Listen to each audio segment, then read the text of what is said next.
Member of Parliament for Molo. Today, we look at corruption, and I know this is a subject that we have discussed in many ways and forms. However, there has been some development, and this is a number of CSs who have come before the EACC or are being investigated by the DCI in regards to either tenders that were not done above board or monies that possibly were not accounted for properly. So there's a little bit of traction, but there has also been questions as to whether the president is really firm on his promise. He has sworn, he has said this several times that people are going to be arrested. And even recently in Kisii, he mentioned and said that when people are corrupt, we cannot look at it from a community perspective. They are individuals, and every person who's corrupt must carry their cross. Let's listen into what the president had to say. Matiangi akiiba haji kuja kwako nyumbani ati mukule matoke na mandizi na yeye. Si ni kweli? Akiiba siyo ni mzigo wake. Uhuru akiiba haendi Ishaweri kugawia watu. Si ni Uhuru ameiba? Si Uhuru achukue msalaba yake? Kwa nini tuseme msalaba wa Matiangi ni wa msalaba wa Kisii? All right, so there are those, of course, who had felt that the war on corruption was taking a tribal angle, although that could be political. But there are those who also say the president has spoken enough. It's time to see action. We have Musalia Mudavadi, who recently, I think it was yesterday, was saying that we need to move now from the handshake to the handcuff. Let's listen into him. This country must move away from the vacuous talk on the handshake and on to action. Having had more than enough on the handshake, we demand that we must now begin seeing handcuffs. We must move from the handshake to handcuffs. This is the message. We must move from handshakes to handcuffs. The country wakes up every morning to news of a new scandal. Each of these scandals runs into billions of shillings.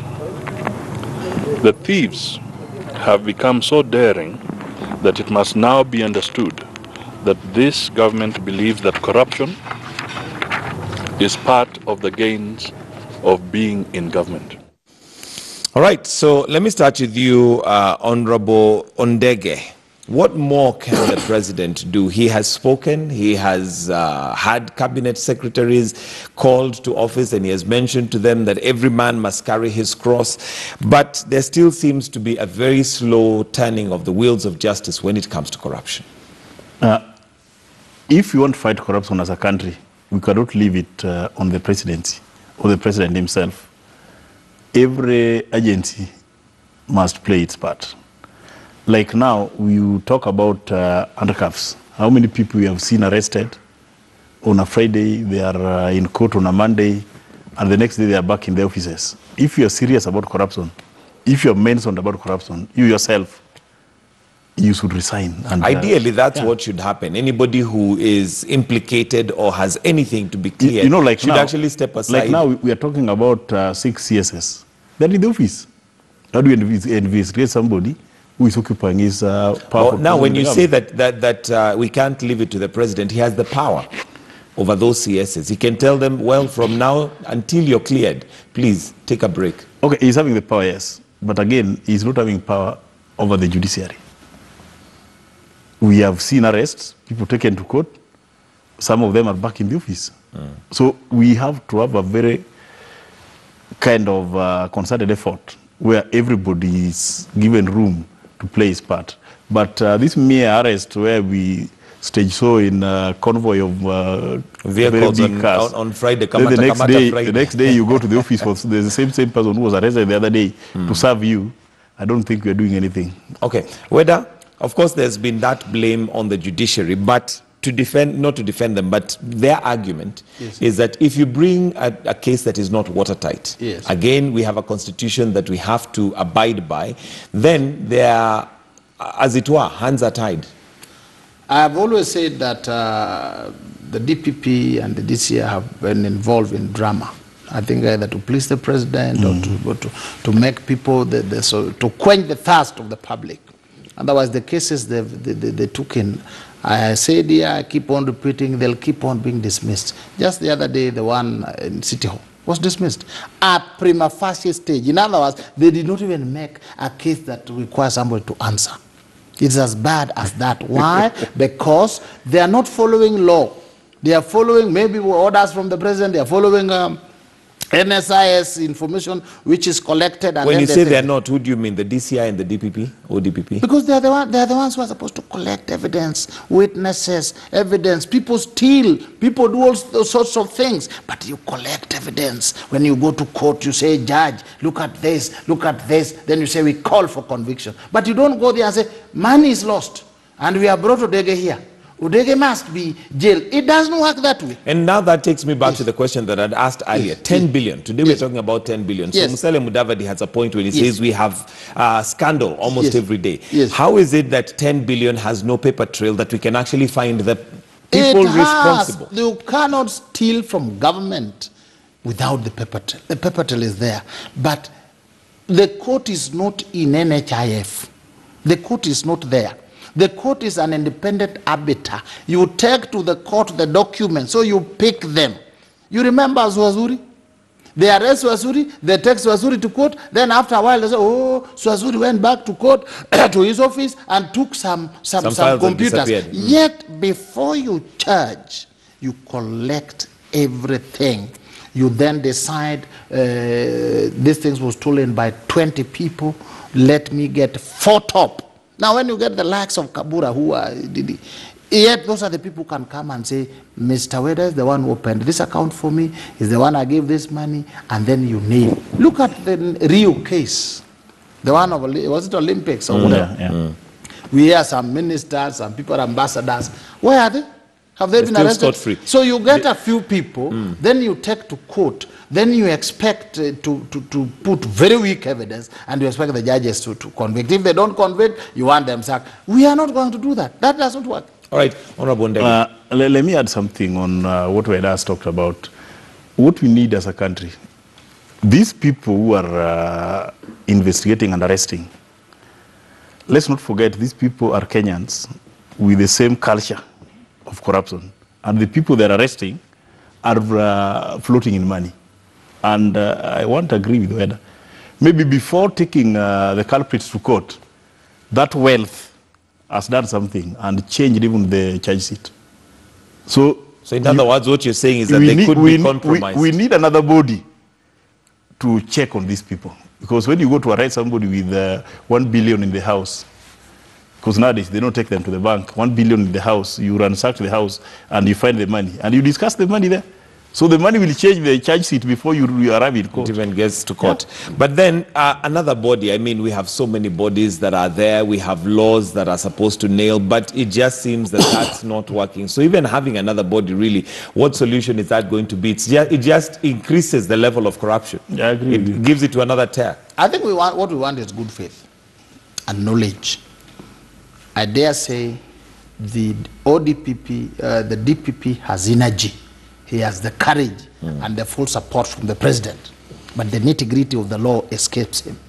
So when he meets the Kenyan lawyers, which I keep on telling you are some of the best in the world, most of the cases they bring crumble. Especially the Kenyan lawyers are good. And when you pay them well, they'll demolish anything. That the DPP should know. If you pay Weda well, you charge my client who has stolen these billions you're talking about, and we talk about some small percentage. I work around the clock. So it needs a DPP who looks at the law. You pick on 1 or 2 people, and you bring the evidence and you nail it. But if you collect 30, you remember the Chief Justice saying you bring everybody in NOIS, including the sweepers, the coffee makers, and then you convolute the whole trial. Because 1 or 2 questions will stand and confuse the whole process. You look at America.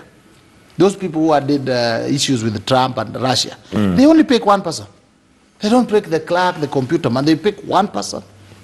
They take a few statements, few documents, and they bring it. The court has no choice. But if you pick everybody, so the DPP should have his game on knowledge of the law and the process of prosecution. All right, Honorable Ndege, there are some who feel that Kenyans are too diplomatic with corruption. In other words, we talk about it, we say we are angry about it, and this is at all levels, whether from the top to the bottom. But the truth of the matter is, in our small cocoons, we still entertain it. We actually look at those who possibly have stolen a lot of money as heroic to some extent. Do you agree? I agree with you, because when you look at how we regard rich people without trying to know where the source of wealth, it has made so many people who are ambitious enough to look for the fame to go on looting spree, because with money, you are everything in this country. But what I wanted to add on top of what you have said is that we need a culture change. And I don't know how we are going to do it, but we need to instill some habits in our people from school up to the level where we are now, so that we can value integrity. But where we are now, people value wealth more than integrity. And how do we instill that discipline? Because history tells us that one possible way of instilling that discipline is some form of pain. And pain here is not to say it's unfair, but if people are jailed, if somebody is wealthy through scrupulous means, then there needs to be action taken where others can see, so that they serve as an example. But that has not happened so far. When you look at the current situation and you go to jail, the way the advocate himself has said here, those who are in jail are poor people. Because he's telling us how they can defend those who have paid them well. Because so you'll agree with me, those who are in jail are the poor. That's true. Not those with money. Yeah. So we need to re-examine ourselves as a country and ask ourselves when rain started beating us. Because these things, if you try to treat it as at the top, you go even now in the employment sector, you'll find majority of youth, our youths today who are coming out of the university, cannot be patient enough to be employed at 10,000 and grow in the service. People now come immediately from school and thinking on how they can make wealth. Not even how they can grow professionally, no. How can I make wealth? So the country has gone the direction of wealth. And when you go the direction of wealth, corruption will never end. In trouble. Whether how do we solve this? Where do we begin? Because whether it is the judiciary, there seems to be issues. Whether it is the executive, there are issues. And this is because somehow corruption, I don't want to believe that it has been our culture, but we are beginning to actually accept it as a normal way of life. Let's appreciate one thing, that corruption is an oil. It oils the wheels of capitalism. It is part and parcel of capitalism. You cannot have capitalism and not have corruption. Why? Because resources are there's competition for resources. Interests are fighting. And sometimes we have same interests, same abilities, same qualifications. How do I get an edge? Because now I go back to my pocket. If you look at the resources we have, good education in Kenya is accessed through money. Good employment through money. Security. Good things, security through money. All this. So our children grow up knowing that what you need in this world is money. Even in the Bible, in Ecclesiastes, it says, money answers everything. Therefore, the desire for money has made us to remove all breaks. There are no breaks. When it's money, you say, it does not matter whether you steal it, whether it is corruption, whether you earn it. And then we have reached where, when you want to earn it, it is very difficult. If you just want to work slowly and get through the ranks, you won't. So for us to get back, we must get back to a system where merit pays. Now, merit no longer pays now. Because my child who goes to an academy and is drilled will pass than that one in the village where I sat exams. Those days, if I sat then, I would not have done law because others would get more than me. So now it is, which school? Are you able to hire tutors? So I think it is upon government not to be fighting corruption with handcuffs, but to be creating opportunities and then promoting merit, not people on tribes or people on handshake or people on ward or party. merit, and then it works. All right. And I'd like to now introduce Honorable Kuria Kimani, Member of Parliament for Molo, who has joined us. Thank you, sir, for coming in. And we're talking matters corruption. And maybe just to bring you up to speed and maybe get your thoughts, how do you think we're faring as a country in matters corruption? When it comes to the fight against corruption, we have improved in terms of the way we detect that this corruption is happening. Because we find the auditors, the Auditor General's report on audit of all the ministries, this is a report that's now more available to the public. It's a document that's being scrutinized. And even the fact that we're sitting here talking about corruption means, in terms of detection, in terms of knowing what is happening, we're doing very well in that. But you're doing very poorly when it comes now to persecutions. Because I do not, apart from I think one case, I don't remember any other case that they have competitively persecuted in court, and someone either has been fined or his assets have been taken over or has been jailed. So we're very quick to, and remember just a few months ago we were talking about those arrests that were being made on Friday. So on Friday every government officer was worried they'd all get arrested, they'll go to court, but then that's it. They are released on bail and they're out there. Detection, good. Auditor General doing his report, his work, fine. Committees of the National Assembly interrogating this report, good.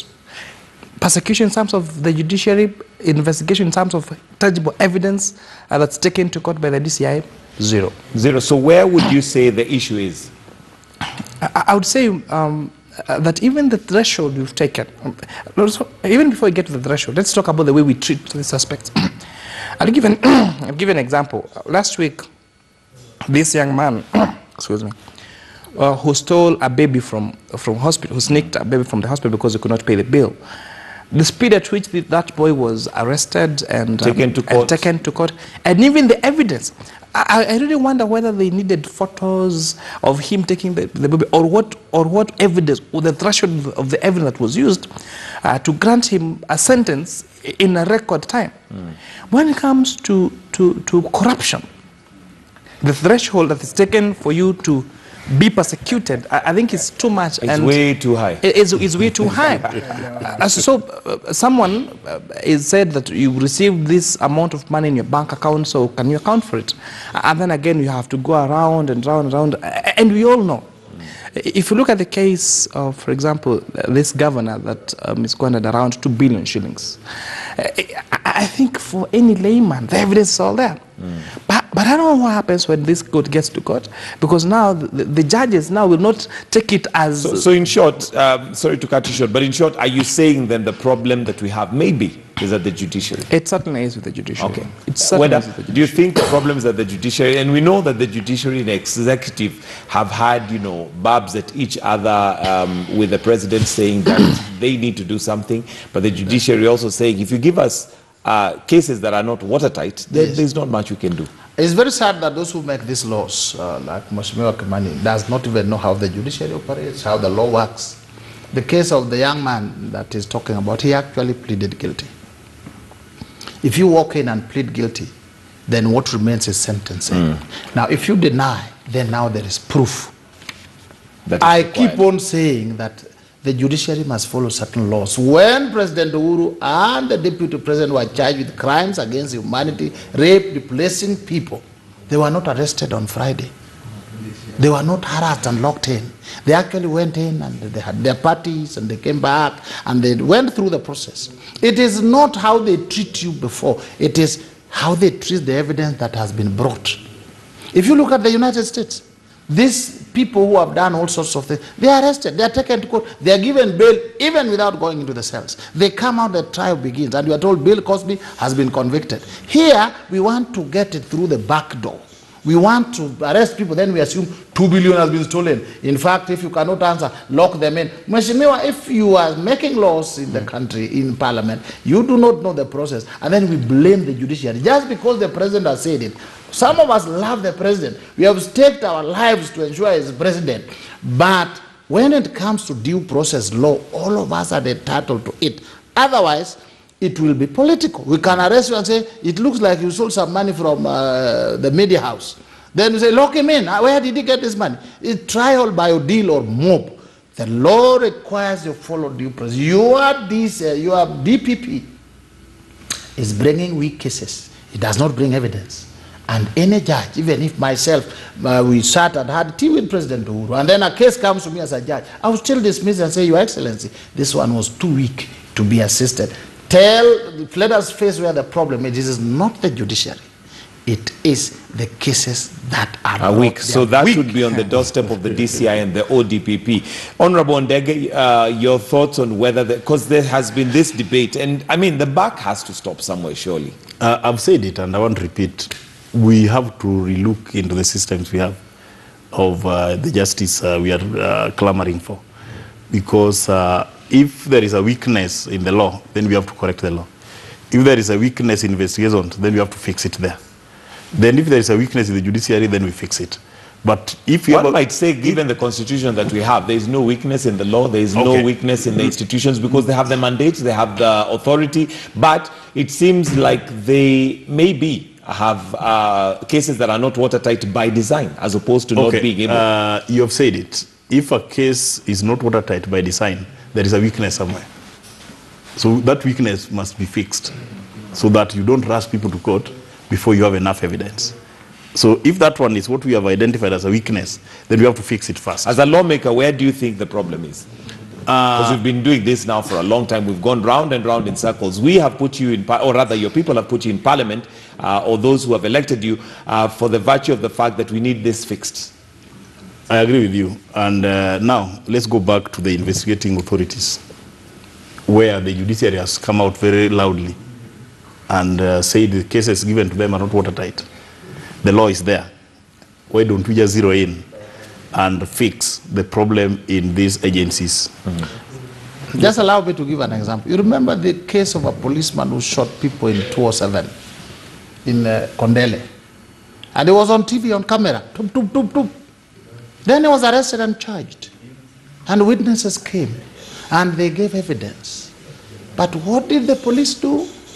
They brought a different gun. A different serial number, different gun. So everything else was done. But now when the lawyer rises and says, oh, this was from which gun, you say gun A, this gun A fires like this, gun B, gun C, gun E, gun A. Then eventually the lawyer says, let's have a look at this one. And it comes out it is different. You understand? There is a principle in law called you must prove the case beyond reasonable doubt. So the lawyer comes and says, all these things look okay. But when you come to the gun, there is 1% doubt. And the law says, beyond. You give that benefit to the accused. So you see somebody who has actually seen on TV has shot people, but he has been released. It is not the judiciary. It is the fellow who was bringing the cases that knows that you take out a small thing, the case is done. That also has to do with the corruption cases. You can bring everybody, bring Kabura, and then just one link that you deliberately leave out. And then we lawyers, we know it, and we keep it for the last. When the prosecution has closed the case, that's when you say, Your Honor, this thing was not brought to you. How do we know? It is too late, the case falls. Please, it is tact. It is not emotions, it is not authority, it is not power. Tact when it comes to court strategy. Honorable Kimani, your response to that the judiciary, as you say, is not really the one that is to blame, but rather the DCI and the ODPP. I'm listening to the Wakil speak and wondering, are we trying to say that these small cases that have been tested and people imprisoned and people fined are the only cases that are watertight? Are we trying to say that there has not been one single case that involves billions of shillings, that involves a big fish, the one that we call, that has actually brought in tangible evidence that the judiciary has executed? How would we say fine that we have, the courts have made these rulings, have made these judgments, and out of 10 of them, we've not had any single one that involves the big fish of the corruption in this country? Are we trying to say that the DCI is very good at providing evidence on the small cases and doing very poorly at providing evidence in the big cases? Or is money changing hands here, It cannot just be. Whether. It cannot just be. You see, let these people know that the trial of a case is like a science. Even a decision is a science. When you read a decision, it goes logical. 1 + 1 - 2 - 3. If you add this and this concludes this. It is not money changing hands. When you are talking about corruption, you are talking about a case with many documents, many. You are also talking about very sharp lawyers. You are talking about here, everybody is alert. If you miss one bend, you are out. Take, for instance, Goldenberg. We went round. We don't know, did the partner to bring the gold, whatever. But if you steal chicken and you want to say, yeah, this chicken I took or I so taking, that one you will be jailed. Matters, take matters, NYS. Huge piles and piles of papers that you bring to court. If you miss one, it may be fatal to the case. And who keeps one? The same DCI. You saw Swazuri. Swazuri was arrested, charged. Why would then they themselves say, oh, Swazuri has gone to the office, he has taken other evidence? Why didn't they pick them before they charged Swazuri? Surely there's no takers and then they want to blame the judiciary for what I would use a stronger term, lack of the skill, the necessary skill for high-octane cases. Don't compare high-octane cases with the simple overspeeding. These ones, lawyers are alert, they don't sleep. All right. And the reason why the lawyers do not sleep they are paid is because they're high octane cases. Oh yes, they are paying well. Money. So it's even about, when I talk about exchange of money changing hands here. Mheshimiwa, if somebody pays me 5 million, I don't sleep. I will research locally, internationally. Surely if you pay me 5,000, do you expect to lose sleep trying to research a case? It doesn't work. There we have it. That's why we're not winning the way that is against corruption. Yes, Honorable Ndege. Let me say this on the same topic. And I want to agree with Mheshimiwa, and also I want to agree with Ambrose. What we have to agree on is that most of these people who have stolen billions, when you want to investigate them, they corrupt every stage, including investigations. They corrupt every stage. That's why you find every step you go, you meet a roadblock. Every step you go, you meet a roadblock. Because even these people who are investigating them, they're human beings and Kenyans who have this culture of corruption. So you may think they go there to help the country, but they end up helping themselves. So it sounds to me like it's a vicious circle. It's catch-22. We really cannot get ourselves out of corruption, and should we just forget the fight about corruption? We cannot forget. What we have to do. Yes. But let me give an example. Many years when I used to do criminal cases, a client came to me, was referred. They had actually fleeced out a lot of money from one of the institutions. So he came to me and said, it appears I'll be arrested. What do I do? And I told him, as a sharp lawyer, what I want you to do. When the police come to you, I want you to be very rude to them. Be very rude. Tell them anything rude. Tell them, oh, there's nothing you can do. Be very rude. The result is immediately you talk to them, they will arrest you. And then they'll take you to court. They'll take you in, and then tomorrow you'll be charged without them picking. They'll act on emotions. And then once you are in, now they cannot investigate the majority of things. Then we will hit them when they come. When the police came, that's exactly what he did. He said, there's nothing you can do. Hey, they arrested him just then. Took him to the cells. The next day he was in court. And when we were now in court, that's when they were saying, oh, we would like to look at this document. And they were not there. Psychology. That had nothing to do with evidence. They would have gotten the evidence. So the DCI must know these things. Must be sharp. Then are you saying that we have an incompetent DCI and ODPP? No, they have the energy. I think the quest to achieve has made them to be in a hurry. And then they do not know that these people consult lawyers, they pay these lawyers well. When we hear that, if I hear you, my brother, that you have fleeced out 100 million from here, I'll call you and say, do you still have the money? You say, I have part of it. You say, come, we need to represent each other. So right. It's not a simple game as you think. The man to be arrested first is Ambrose. Is Ambrose. He's the one training. Why? Because he's honest. Maybe he's just being honest. Now we are running out of time, so we need to have our closing comments. I'll start with you, Honorable Kuria Kimani. Do you see Kenya at a point where we have won this war of corruption? Given even the discussion we've had, we go round in circles and never seem to have a place where we can stop and say this is where we should begin. To start with, the fact that we have this conversation The fact that we have facts that you can lay on the table, the fact that you have the Office of the Auditor General that flags these things out, and you have a media that has a way of even amplifying them even further, means that we are a step further in the right direction. That we are coming to talk about corruption openly. This could not happen during Moi's time. It couldn't happen during those years in the past. That the freedom of the press also has made us even have this conversation about these corruption cases now. But as Ambrose has said and has alluded, we are far from winning this war against corruption, because even the lawyers, as he admitted, the higher the stakes of the money, then the more qualified lawyers you get, the more interested. Because I would be surprised that of Ambrose's admission on live television that when a suspect says that if someone is reported to have stolen like 200 million, the first thing he'll ask, do you still have part of the money? So then if you have part of the money, then you can come. We can have a conversation. You can offer these professional services. And this fight therefore against corruption be fought when Kenyans, and especially those that make decisions in this country, whether it's at the legislative level, whether it's at the judiciary level, whether it's at the executive level, even citizens, for example, the lawyers, the Law Society of Kenya, makes a deliberate effort. For example, what would happen if Law Society of Kenya, for example, said that lawyers will not be allowed to defend these people that have these big cases, for example?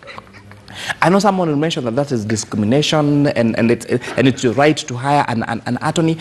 But what if we have just goodwill? That as a lawyer, I'm going to behave ethically, I'm going to be a man of integrity. And now that this person has admitted that they're going to steal, I want to leave a country that has money for my children and the future generation, and I will not defend this guy.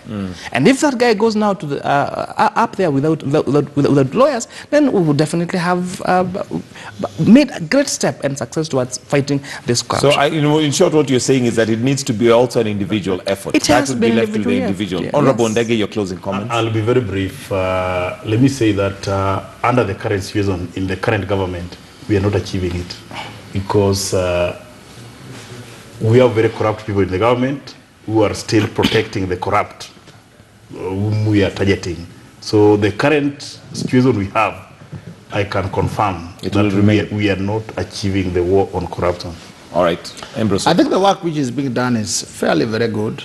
The energy is there, the work is being done, except the technical scale. I would only inform Mheshimiwa that the right to counsel is constitutional. Then secondly, your lawyer should not judge you, should ensure you get due process, not judge you are guilty or not. But the fight against corruption should be categorized so that we eliminate one stage and another. We cannot be worried about the 1 billion, the 10 billion and the NHIF, and then we are also dealing with the traffic policemen who are taken to. Let us deal with it step by step so that we eliminate one stage and we move. Otherwise, we get too overstretched that we get back into the mix and nothing works. But I can see there's a lot of hope. When you hear the president talking about it, fighting, beating people, doing all these things, then there is hope. There is hope. All right, that's where we wind up the show. It's now 16 minutes to 7 o'clock. Thank you very much, Ambrose Weda, who's an advocate, Honorable Kure Kimani, Member of Parliament, Molo, and Honorable Tom Ondege, Member of Parliament, Nyatikhe. That's the way it is. We take a short break. We'll be right back.